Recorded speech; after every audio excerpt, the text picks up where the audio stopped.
d'abord traiter du monde pré-Internet pour voir comment, un peu plus en détail, la Convention 1970 se déploie et ensuite quelles ont été les grandes difficultés d'adaptation du marché de l'art pour les objets archéologiques, pour les antiquités, aux réalités du numérique. On va voir que malheureusement le très contemporain et le très vieux ne font pas toujours très bon ménage. Convention UNESCO 1970, c'est la principale convention internationale qui traite d'importation, d'exportation d'objets culturels en temps de paix. Évidemment, là, tout ce qui est aujourd'hui, tout ce dont on traite, c'est en temps de paix. Il y a d'autres conventions qui traitent la 1954 là, pour les questions pour les questions de guerre et les questions de conflits armés. Et vous voyez ici, l'essence de la convention est véritablement résumée à l'article 3. Sont illicites l'importation, l'exportation, le transfert de propriété des biens culturels effectué contrairement aux dispositions prises par les États parties en vertu de la présente convention. Le bout de phrase qui est très important ici, c'est contrairement aux dispositions prises par les États parties. Donc, ce que la Convention UNESCO 1970 vient faire, c'est qu'on n'a pas une liste d'objets qu'on peut importer ou exporter librement. Chaque pays a énormément de latitude à définir une politique culturelle. Et vous avez des pays comme l'Égypte où il est pratiquement impossible de sortir quoi que ce soit d'Égypte parce que, bon, évidemment, historiquement, il y a eu des pillages évidents. Par contre, les États-Unis vont avoir une politique extrêmement libérale, donc à moins qu'on tombe dans certaines catégories très précises comme les objets autochtones qui sont issus de tombes ou de lieux de culte, en général, on peut exporter assez librement. Donc, le problème avec cette convention qui est le revers de la médaille, c'est que d'un côté, c'est très flexible. De l'autre, ça fait en sorte que l'application est extrêmement difficile parce qu'évidemment, les douaniers voient arriver des objets culturels. C'est pas comme voir arriver 1 kilo de cocaïne, voir arriver de l'ivoire, voir arriver des armes. Il faut se poser énormément de questions. Et en termes de ressources, c'est extrêmement difficile à administrer. Il faut se poser la question, bon, est-ce que d'abord c'est un faux ou c'est un vrai? Est-ce que c'est une copie? D'où est-ce que ça vient? Est-ce que le certificat d'exportation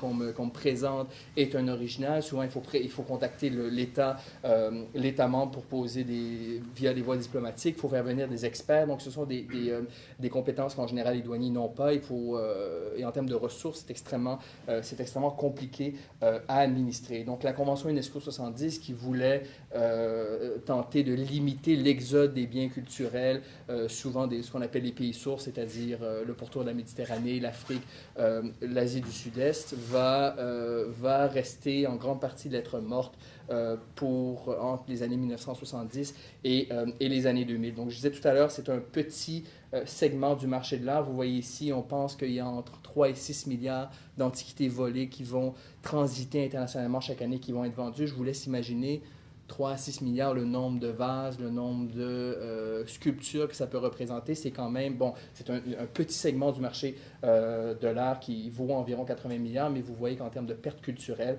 c'est quelque chose d'extrêmement problématique. Et je disais que c'est resté lettre morte.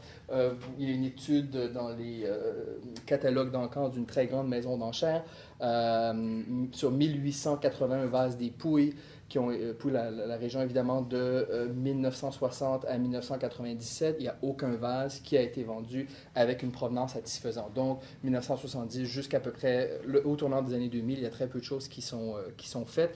Et évidemment, les résultats sur le terrain, vous les avez ici. Ça, c'est une photo, mais on aurait pu trouver des sites ailleurs. C'est une photo qui a été prise sur un site archéologique en Irak, site qui était fouillé par des archéologues professionnels jusqu'à l'invasion anglo-américaine de 2003. Et par la suite, vous avez les villageois. Donc, vous voyez très bien là, sur les endroits qui étaient fouillés. Ah, ça ne fonctionne pas sur un écran, mais vous voyez les endroits qui étaient fouillés. Et ensuite, les villageois viennent creuser les espèces de trous ronds pour tenter de trouver des objets qui ont une valeur sur le marché et ensuite de ça, les revendre sur le marché international via un certain nombre de réseaux. Ce site, évidemment, une fois la paix revenue, une fois que les archéologues vont revenir, il est inutilisable pour les archéologues. Il y a beaucoup de choses, beaucoup d'informations qu'ils auraient pu avoir, auxquelles ils n'ont plus accès. Évidemment, il y a des objets qui sont partis, question de datation, les couches ont été changées, ont été altérées, et vous voyez les dommages que ça peut avoir sur le terrain, à la fois pour le patrimoine des pays sources, mais pour la communauté scientifique internationale de manière générale. Le Canada fait piètre figure pour ce qui est de l'application de la Convention de 1970. Nous avons ratifié la convention, en fait, relativement rapidement, et ça a été la loi sur l'exportation et l'importation des biens culturels de 1978. C'est la fameuse loi qui aurait dû empêcher le Chagall d'être vendu à l'étranger. Là, donc, vous voyez que ça n'a pas très bien fonctionné. Donc, ça, c'est le volet exportation. Pour le volet importation, il y a eu, vous voyez dans le rapport d'application de la Commission des biens culturels, entre donc 78 et 2013-2014, 18 retours de biens culturels volés vers 10 pays différents depuis l'entrée en vigueur. Donc, on réussit seulement à retourner au pays d'origine en moyenne un objet culturel tous les 2 ans. Donc, évidemment, c'est une infime goutte d'eau dans ce qui peut rentrer au pays. Et malheureusement, donc, le Canada fait figure de passoire. Et en fait, Montréal aussi, là, le port de Montréal, fait figure de passoire pour ce qui est des objets archéologiques volés. Malgré tout, il y avait des signes très encourageants à partir du début des années 2000, donc depuis environ une quinzaine d'années, vous y avez fait allusion tout à l'heure, il y a plusieurs musées qui ont été contraints, qui faisaient preuve d'aveuglement volontaire, donc sans nécessairement sponsoriser les fouilles illégales. Il y a, donc ça c'est le Getty, mais le Métropolitain et d'autres conservateurs qui savaient très bien que les pièces qu'ils achetaient ne pouvaient provenir que de fouilles qui étaient des fouilles illégales, des objets d'Italie qui n'avaient jamais été recensés. Et tout ça a explosé au début des années 2000. En fait, 1995, il y a eu une descente de la police italienne au port-franc de Genève et avec des Polaroids, on a réussi à remonter les filiales et à établir que des vases, de toute évidence, avaient été et des statues avaient été acquises alors qu'elles n'étaient pas sorties des pays sources de manière légale. Ça a eu plusieurs conséquences, et 3 conséquences majeures pour le marché de l'art qui viennent de ce scandale du Getty, du Métropolitain et de d'autres institutions. D'abord, il y a eu des restitutions. Donc, vous voyez ici un des vases les plus célèbres, le cratère de Fronius, qui a été restitué par le Métropolitain en Italie en 2008. Et il y a des dizaines d'exemples comme ça d'objets qui ont dû être restitués depuis le milieu des années 2000. Et ça, c'est un autre cas très médiatisé, une magnifique statue khmer qui devait être mise en vente par Sotheby's et finalement en 2013 on a dû la restituer au Cambodge. Deuxième bonne nouvelle, quelques condamnations. Pour la première fois, vous avez des marchands d'art qui sont condamnés pour importation, pour trafic illégal d'antiquités. Et dans ça, vous avez certains des principaux revendeurs d'antiquités des dernières décennies, surtout Medici, Patterson et Kapoor. Ce sont des gens qui ont vendu des dizaines, voire des centaines de millions de dollars d'antiquités dans leur carrière. Évidemment, les peines de prison peuvent sembler extrêmement clémentes vu les dommages qu'ils ont fait aux différents pays, mais à tout le moins, c'est un progrès dans le sens où ce sont les premiers à être véritablement arrêtés. Il y a juste une conservatrice qui a fait l'objet d'accusations, Marianne Trou, conservatrice justement du Getty en Italie. Finalement, elle a été innocentée pour des questions de prescription, mais il demeure que là, il y a une certaine responsabilisation du marché qui a lieu. Troisième élément peut-être le plus important, c'est que les acheteurs faisaient de plus en plus attention. Là, vous avez un exemple d'une vente d'objets précolombiens, la collection Barbie Müller, qui a eu lieu à Paris en 2013, extrêmement médiatisée parce que vous aviez des objets d'Amérique du Sud qui avaient une très grande valeur culturelle. Et vous voyez ici, quand on s'amuse à regarder la provenance de ces objets, donc à gauche, ce qui est pré-1970, donc qui est rentré, finalement, ce qui a été exporté avant les restrictions internationales. Ensuite, au milieu, ce qui a été exporté entre le début de la Convention et 1997, qui est la date de ratification de la France, sauf erreur, et post-1997, donc ce qui, de toute évidence, les objets pour lesquels il pouvait y avoir des problèmes. Et là, vous voyez que quand on se pose la question de qu'est-ce qui a été vendu, qu'est-ce qui n'a pas été vendu, le taux de vente est beaucoup plus élevé pour les objets qui sont en France de manière licite que les objets pour lesquels on pense avoir des problèmes de titre à venir. Qu'est-ce que ça veut dire? D'abord, les acheteurs ne sont pas aussi innocents que souvent ils le prétendent. Souvent, on dit que les pauvres acheteurs ils se font avoir par des antiquaires. Là, de toute évidence, ça démontre que les gens qui ont beaucoup d'argent à investir, et là, on est chez des gens qui ont des centaines de milliers, voire des millions d'euros à investir dans des collections pour l'art. Ils sont bien conseillés, ils savent d'où viennent ces pièces et ils font attention. Et donc là, vous voyez qu'on fait de plus en plus attention chez les acheteurs à ce genre aux questions de provenance. Donc ça, c'était le côté positif de la présentation. Et là, j'arrive aux nouvelles technologies. Comment est-ce qu'Internet est venu impacter le marché de l'art, et surtout des antiquités. J'ai des chiffres un peu différents que vous. Je ne sais pas si c'est une question de date ou une question d'étude, mais il semble que globalement, les ventes aux enchères traditionnelles sont en stagnation ou il n'y a pas d'évolution majeure. Le gros de la croissance aujourd'hui pour les ventes d'art, c'est véritablement les ventes d'art en ligne. Et vous voyez ici pour la question des antiquités, à n'importe quel moment, il y a 100 000 objets antiques en vente sur Internet. Donc, c'est quand même extrêmement massif. Et quand on regarde un peu plus dans le détail qu'est-ce qui est en vente sur Internet, vous voyez que finalement, tous les progrès qu'on avait faits avec les enchères traditionnelles, bien, tout est à recommencer. Le Far West des années 70, 80, 90, avec les maisons d'encan traditionnelles, bien, on a le même problème aujourd'hui avec Internet et très, très peu de régulation. Donc, vous voyez ici, quand on est sur une même période, donc Sotheby's, évidemment, les grosses maisons d'enchères gardent les objets les plus prestigieux, les ventes très prestigieuses, mais par contre, les objets de moindre valeur vont de plus en plus aller sur Internet. Et là, vous voyez que sur les vendeurs Internet étudiés dans cette étude et sur eBay, vous avez 94-97% des objets qui sont mis sur Internet sans provenance. Et là, ce n'est même pas une question de savoir est-ce que cette provenance est effective, est-ce que le certificat qu'on met de l'avant est le bon. Mais vous voyez qu'il y a juste 6 et 3% des objets qui, à tout le moins, on essaye et on donne l'impression qu'on fait attention à ces questions de provenance. Et donc, quand on va sur ces sites Internet, vous voyez qu'il n'y a absolument aucune information, il n'y a aucune information qui est donnée aux clients à savoir quelles sont les conventions internationales, quels sont les risques d'avoir des faux, quels sont les risques d'avoir des objets qui sont importés illégalement. Par contre, si vous voulez savoir si le vendeur répond rapidement, emballe de manière appropriée les boîtes et si vous assurez qu'il n'y a pas eu de problème par le passé, ça on le sait. Donc, eBay évidemment a une très très grosse infrastructure numérique et peut répondre à beaucoup de questions sur les vendeurs, mais n'est pas en mesure et personne n'est contraint pour l'instant à mettre des avis tout à fait de base pour informer le consommateur quant au risque des achats qu'ils effectuent. Et là, vous avez un autre exemple, mais on aurait pu démultiplier. J'ai trouvé que cet exemple était particulièrement utile ou drôle, mais je ne sais pas si c'est drôle, je ne sais pas quoi y penser. Vous voyez que le nom de la compagnie s'appelle The Soul of Africa, donc on vend l'âme de l'Afrique, ce qui est exactement en fait le cas.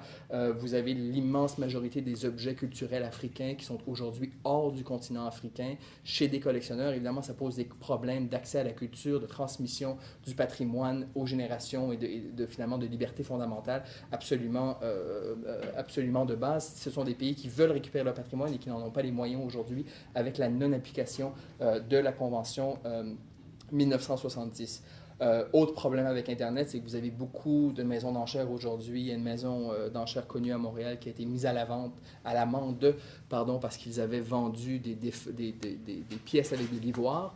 Mais aujourd'hui, si vous voulez avoir un crâne humain, vous voulez avoir des restes humains, vous voulez avoir de l'ivoire, donc toutes ces choses qu'on ne peut plus obtenir dans un marché parce qu'on ne les met plus en vitrine, vous pouvez aller sur Internet et c'est très facile aujourd'hui à trouver. Donc vous voyez qu'il y a un déplacement des activités illicites vers Internet. Je rebondis sur tout ce qui est dark web. Là, vous en avez, vous n'êtes pas allé vous amuser sur le dark web. En fait, je suis allé m'amuser pour voir ce qu'on pouvait y trouver. C'est pas très, c'est assez triste de voir que c'est véritablement un marché pour tout ce qui est produit illégal. Sur le dark web, évidemment, beaucoup de drogue, mais il y a à peu près tout ce que vous ne pouvez pas trouver sur un marché légal que vous pouvez trouver sur Internet. Et là, la grande question qui se pose, et c'est peut-être la prochaine étape dans la recherche sur les questions d'antiquité, c'est à quel point est-ce que le dark web contribue à la vente d'objets illicites. Et ça, pour l'instant, on n'a pas de question, on n'a pas de réponse, pardon. Tout ce qu'on a, ce sont des indices qui laissent présager qu'effectivement, les objets les plus sensibles, par exemple l'État islamique, quand ils veulent vendre des objets, il semble que ça soit de plus en plus sur des communications cryptées ou sur le dark web que ce genre de transaction a lieu. Donc, les indices qu'est-ce qu'ils sont, vous les avez ici. D'abord, de manière générale, tout ce qui est illégal est sur le dark web, donc pourquoi pas les objets archéologiques? Vous allez me dire que ce n'est pas une très bonne justification, mais c'est quand même une piste. Surtout, il y a un rapport assez fouillé qui a été effectué pour tout ce qui est commerce d'ivoire et d'objets pour les espèces en voie de disparition. Et on a établi que finalement, ce commerce qui est de plus en plus surveillé, aujourd'hui, de plus en plus se fait sur le dark web. Donc, vous avez, surtout en Chine, au Vietnam, dans certains pays, pour la médecine pseudo-traditionnelle, on veut consommer des objets d'ivoire et qu'aujourd'hui, on s'approvisionne, les transactions sont faites sur le dark web pour s'assurer d'une grande anonymité. Et ça, c'est quand même une piste assez intéressante parce que les structures du marché des antiquités et les marchés de l'ivoire sont quand même relativement semblables. Donc, ce serait loin d'être impossible que les marchands d'antiquités se soient aussi déplacés de ce côté-là. Autre indice, après 2015, donc les attentats de Paris, des sites de l'État islamique ont fait l'objet d'attaques de la part d'un certain nombre de groupes, dont Anonymous. Donc, pour se défendre, on est parti de l'Internet public, on est allé vers le dark web. Et puis, étant donné qu'on sait que ces groupes terroristes font beaucoup de ventes d'antiquités, il semble qu'effectivement, ce serait l'endroit désigné pour le faire. Et quand on va sur des forums publics, Reddit ou des choses comme ça, on fait référence à des ventes qui auraient lieu sur le dark web. Et ça, c'est quelque chose de très récent. Ça fait à peu près 1 an que ces références sont là. Donc, en termes de preuves directes, il y a encore très peu de choses et il n'y a pas encore d'études systématiques. Vous voyez ici la façon dont l'État islamique, je ne sais pas si ça a fonctionné. Non, ça n'a malheureusement pas fonctionné. En fait, c'est un canal crypté de WhatsApp qui est employé pour diffuser des images de statues qui ont été volées à Palmyre. Donc, vous savez que Palmyre a été occupée par l'État islamique. Et ce canal WhatsApp permet de mettre en relation, évidemment de manière entièrement privée, des acheteurs proches, souvent en Turquie ou en Europe de l'Est, avec des vendeurs qui sont proches de l'État islamique. Et c'est comme ça que finalement on est capable de faire tourner le marché à l'abri des regards indiscrets. Et deuxième piste, vous avez ici avec des logiciels qui sont réussis à rentrer à l'intérieur de Telegram, la fameuse application qui a été très contestée en Russie dernièrement. Donc, sur des réseaux cryptés, on est réussi à rentrer. On a vu que dans les groupes de discussion proches de l'État islamique, vous aviez notamment des pièces ou des statues qui étaient illustrées. Dernier exemple, une peinture volée en 2017. Donc là, on sort des antiquités, mais c'est quand même, ça m'a semblé intéressant. Une peinture volée en Nouvelle-Zélande en 2017 qui se retrouve là véritablement sur le Darknet sur une plateforme qui s'appelle White Shadow Marketplace. Et là, vous voyez, évidemment, on ne sait absolument pas si c'est effectivement la peinture ou non. C'est peut-être quelqu'un qui s'est amusé après le vol à la mettre sur Internet pour la vente. Évidemment, on ne sait pas qui est le vendeur, on ne sait pas comment les transactions dans le détail fonctionnent, mais vous voyez quand même ici que quelqu'un était prêt à payer le prix de 35,1129. Évidemment, il s'agit de Bitcoin, donc on était prêt à payer en Bitcoin, donc c'est quand même une somme, vous regarderez le taux de change, c'est quand même une somme très importante. On était prêt à payer cette somme importante pour acheter le tableau. Et là, je lance la question à ceux qui ont parlé de droit international privé ce matin, à savoir quel est le droit applicable à ce genre de transaction. Là, on a vraiment la difficulté. Le droit carcéral, exact. Et donc, c'est un peu l'état de la recherche actuelle. Donc, d'un côté, on sait qu'il y a un problème sur l'Internet public et il y aurait des pistes de réforme. Par contre, sur l'Internet privé, sur les sites cryptés, sur le dark web, on manque d'informations et la recherche n'a pas été aussi rapide que pour d'autres formes de criminalité comme le financement du terrorisme ou comme les espèces en voie de disparition. Donc, en guise de conclusion, les nouvelles technologies, évidemment, ont un effet très positif sur le marché primaire. Ça permet aux artistes d'être en relation avec de nouveaux clients et ont beaucoup facilité les recherches de provenance, notamment à la Deuxième Guerre mondiale. Les recherches aujourd'hui sont plus faciles. Par contre, le marché secondaire, donc toutes les questions de faux et le marché des antiquités, vous voyez qu'ici, on a plutôt reculé en termes d'application des conventions internationales, qu'on a fait des progrès depuis l'avènement d'Internet. Certaines solutions, évidemment, il n'y a aucune solution miracle, mais on parlait tout à l'heure, question de vie privée, de mieux informer les consommateurs. Il semble que les gens qui vont sur eBay très souvent ne comprennent pas ou ont de la difficulté à véritablement savoir quels sont leurs droits, quels sont les risques associés avec ce genre de transactions. Il y a véritablement une responsabilité qui a été toujours mal établie de ces sites. On devrait les obliger à informer de manière beaucoup plus stricte les consommateurs et aussi les responsabiliser. Donc, au Québec, il y a l'article 1760, si vous êtes une maison d'encan et que vous voulez respecter l'anonymat du vendeur, il n'y a pas de problème. Par contre, toutes les garanties légales du vendeur doivent être prises en charge par l'encanteur. Donc, c'est un mécanisme de responsabilité. Oui, on peut avoir un vendeur anonyme, mais à ce moment-là, il faut que l'intermédiaire soit responsabilisé. Or là, en ce moment, ce n'est pas du tout le cas avec eBay. Unidroit 1995, c'est un des gros problèmes. Ici, on a un problème constitutionnel qui est que Unidroit 95, c'est un changement majeur dans le droit privé, c'est-à-dire qu'on veut d'abord et avant tout restituer les objets et éventuellement donner une compensation. Donc là, il va falloir se poser la question. Évidemment, au Canada, c'est bloqué pour l'instant, on ne l'a jamais ratifié, mais ce serait une des manières de favoriser les restitutions au pays d'origine. Autre problème, il faut qu'on change la perception générale que seul l'État islamique est responsable des pillages. Vous l'avez vu tout à l'heure, 3 à 6 milliards par année, ce n'est pas seulement les zones de conflit, c'est un problème majeur à travers la planète. Un pays comme le Pérou est pillé depuis des décennies, et donc même quand ce n'est pas spectaculaire, si vous voulez, il y a un problème général dans le marché de l'art. Il faut avoir une politique beaucoup plus large que seulement ce qu'on a aujourd'hui, qui est très ponctuelle et qui vise certains groupes terroristes. Il faut une recherche de qualité, évidemment, et surtout, et ça vise des pays comme le Canada, mettre des moyens supplémentaires pour les forces de l'ordre. Aujourd'hui, les douaniers sont mal équipés, ont peu de ressources pour tenter de contrôler le marché. À une époque où on a un gouvernement qui veut avoir une meilleure politique internationale, une politique internationale où le Canada est supposé être de retour, le fait de renvoyer comme ça des objets pillés archéologiquement dans les pays d'origine devrait faire partie d'une politique internationale sensée. Voilà, je vous remercie.